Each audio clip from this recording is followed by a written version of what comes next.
Terima kasih, moderator. Saya bukan profesor, dipanggil begitu emang di kampus gitu ya. Oke. Doa Ya, doa berlanjut. Oke. Dan profesor sebetulnya ya istilah biasa aja, guru. Saya betul-betul terpesona dengan uraian matang dari Presiden Khalif Ibrahim itu. Saya membayangkan seandainya Presiden Jokowi bisa mengucapkan uraian seringkas dan setajam itu, nggak ada problem dengan demokrasi bangsa ini.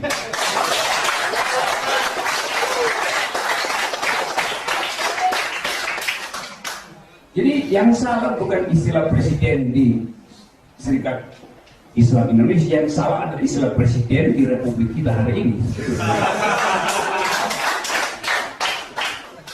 Tadi dua hal diucapkan secara terus-menerus dengan intensi yang tinggi, yaitu meninggikan bangsa, doktrin pertama dari Serikat Islam, dan meninggikan kemerdekaan diucapkan tadi oleh Khalif Ibrahim, meninggikan bangsa, meninggikan kemerdekaan.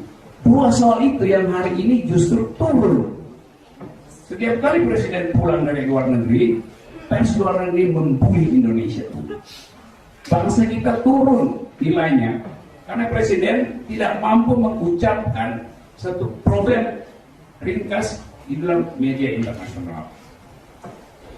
Setiap kali orang merasa kenapa bangsa kita dianggap bangsa gagu hanya karena presiden tidak bisa melayani pers internasional.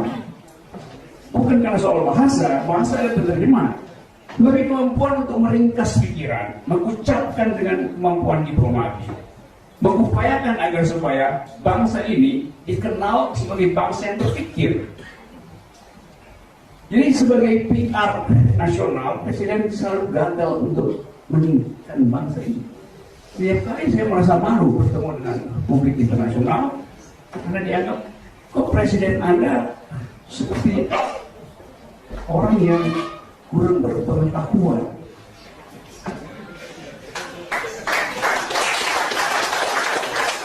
Saya mau mengucapkan ini sebagai kritik akademik, bukan personal. Karena soal kita adalah soal bangsa.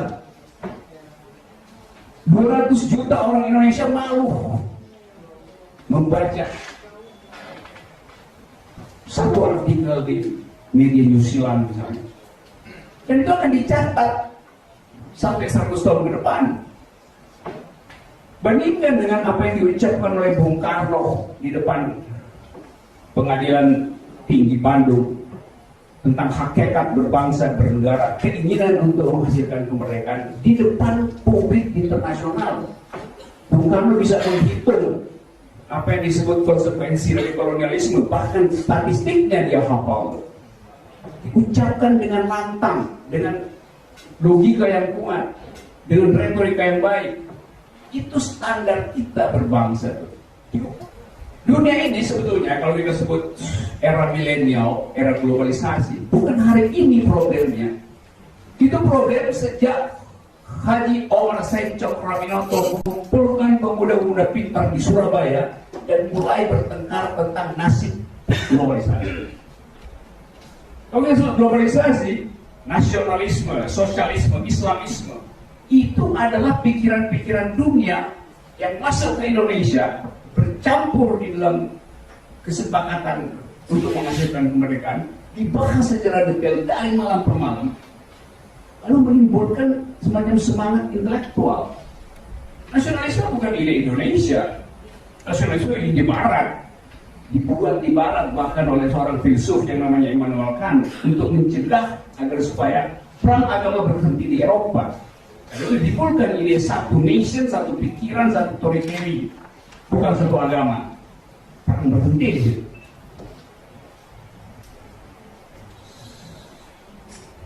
Omar Said mengerti itu. Dia jadikan itu sebagai alasan untuk berpikir. Dia mengerti sosialisme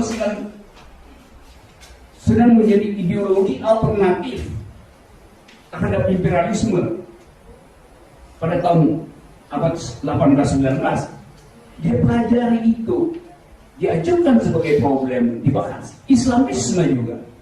3 pikiran itu, nasionalisme, sosialisme, Islamisme, bukan asli Indonesia, tapi dibawa ke sini untuk dibahas oleh pikiran yang cerdas. Jadi dari awal sebetulnya sebelum Indonesia merdeka, kita sudah bergaul dengan globalisasi, dengan pikiran internasional. Sekarang kita takut bertengkar dengan pikiran internasional karena pemimpin kita tidak punya pengetahuan tentang ideologi dunia. Kita nggak bisa bergaul dengan dunia dengan ideologi kerja. Itu bukan ideologi. Itu hal yang bisa dilakukan oleh robot. Mekanisasi bisa lakukan. Ideologi membutuhkan uraian, membutuhkan diskursus, membutuhkan analisis, membutuhkan kritik. Jadi saya berbangga ada di ruangan ini karena saya bertemu dengan asal usul pikiran. Bangsa ini di asal usul pikirannya oleh syarikat Islam dalam pengertian itu. Jadi teman-teman, pertemuan ini sebetulnya adalah semacam fantasizing the past. Mengingat ulang yang pernah terjadi di masa lalu dibawa ke sini. Namanya fantasi. Fantasi artinya yang pernah terjadi di belakang saya bawa ke sini untuk kita nikmati sebagai buah pikiran baru. Berpikir berpikir fantasizing artinya mengingat jalan pikiran yang pernah menuntun kita masuk ke dalam rumah kemerdekaan. Dan bukan cuma itu, ada kegiatan berikutnya. Setelah masuk ke rumah kemerdekaan tadi, karena fantasi, kita imajinasi. Imajinasi artinya mendatangkan yang di depan ke sini. Jadi di forum ini, kita gabung antara fantasizing dan imagination. Berfantasi artinya membawa yang di belakang ke sini. Imajinasi artinya mendatangkan yang belum, yang ada di depan juga ke sini. Nah di situ kita bicara tentang 2 hal tadi. Meninggikan kebangsaan dan meninggikan kemerdekaan. Hal yang jadi kecemasan kita hari ini adalah mampu nggak kita meninggikan kebangsaan dan kemerdekaan di dalam situasi politik hari ini yang anti literasi. Setiap kali Presiden Kabinet bicara tentang literasi, tadi pagi saya baca koran, Menteri Kesehatan bilang nggak usah takut makan ikan kaleng karena ada cacing, karena cacing adalah sumber protein. Jadi bukannya dia terangkan mengapa cacing itu ada di dalam kaleng. Jadi rejim cacingan apa?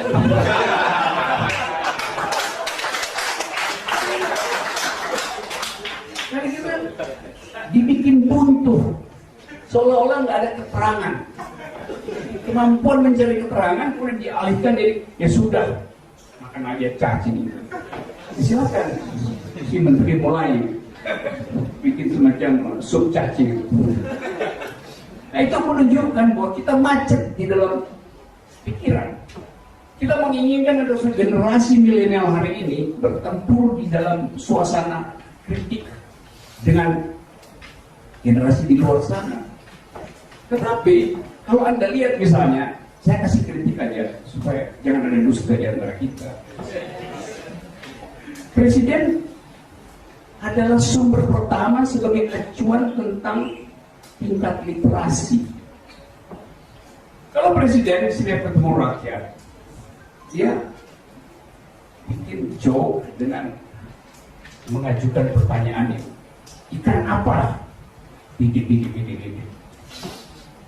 Lalu dikasih sepeda. Bahkan kalau ikan apa yang dagingnya lebih cepat terbakar dari tulangnya, jelas saja daging dulu terbakar dari tulang, tulang dari dalam. Jadi tidak menimbulkan pikiran. Bayangkan misalnya kalau presiden ucapkan Mengapa ikan tidak bernapas dengan paru-paru?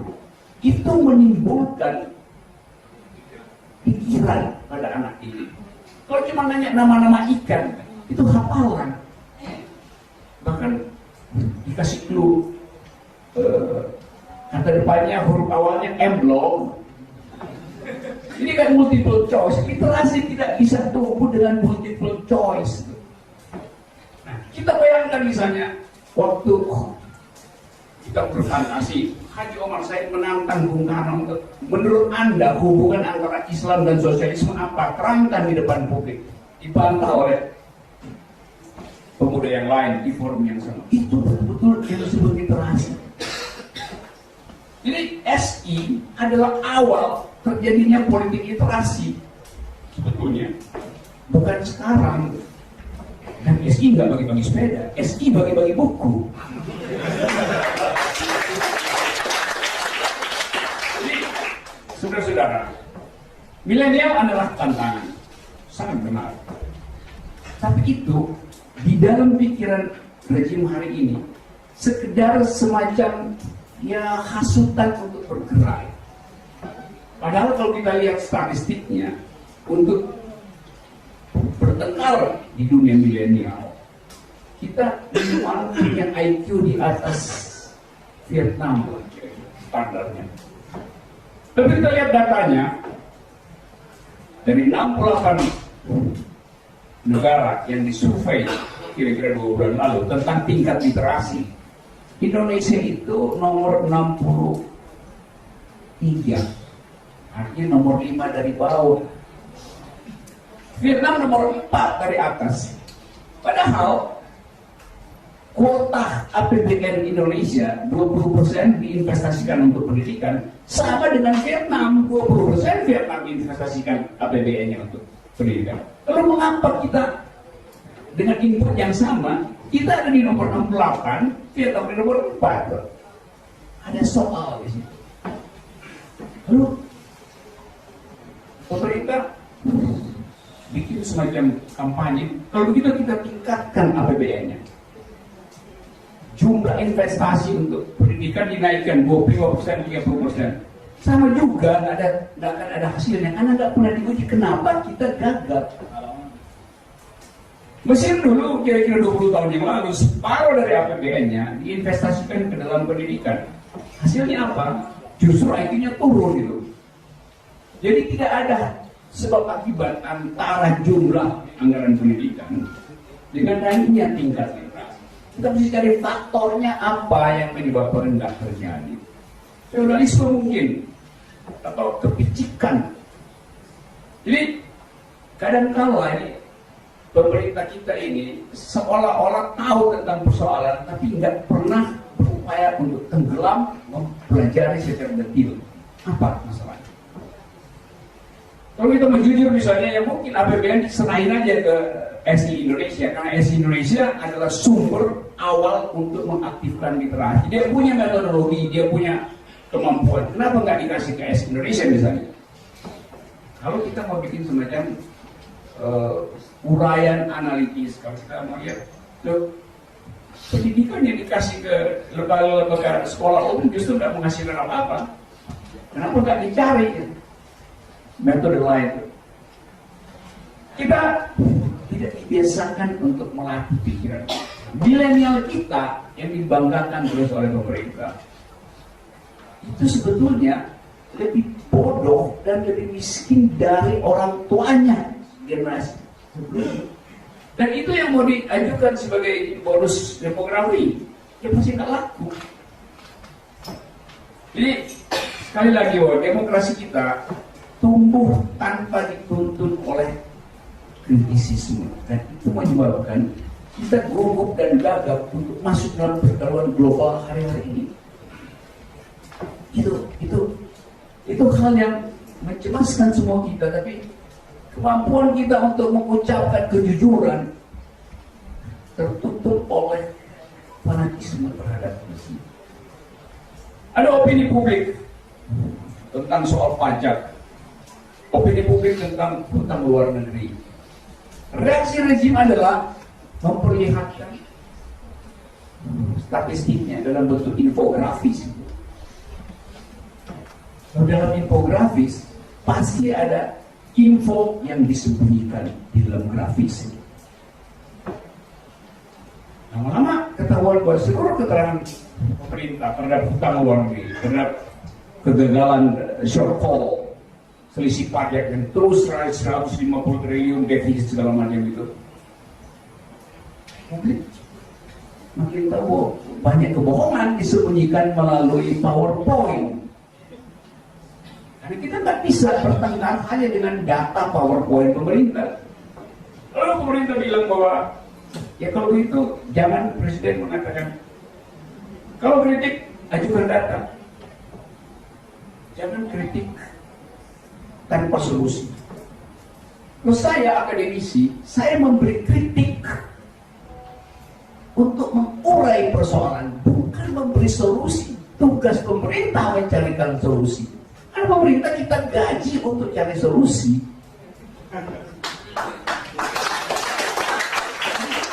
Banyak logika demokrasi yang gagal dipahami. Kalau pemerintah bilang carikan solusi, Anda saya gaji cari solusi, Anda mau tahu solusinya, Anda turun. Mau nggak? Dia nggak mau. Nah itu keterangan yang harus kita pikirkan, dan 10 menit ini udah bikin kita tidak keras sebetulnya. Tapi sekali lagi poin saya adalah mengupayakan demokrasi di era milenial, artinya menghidupkan kritisisme, dan itu sudah dimulai dari pojok ruang diskusi aja oleh saya.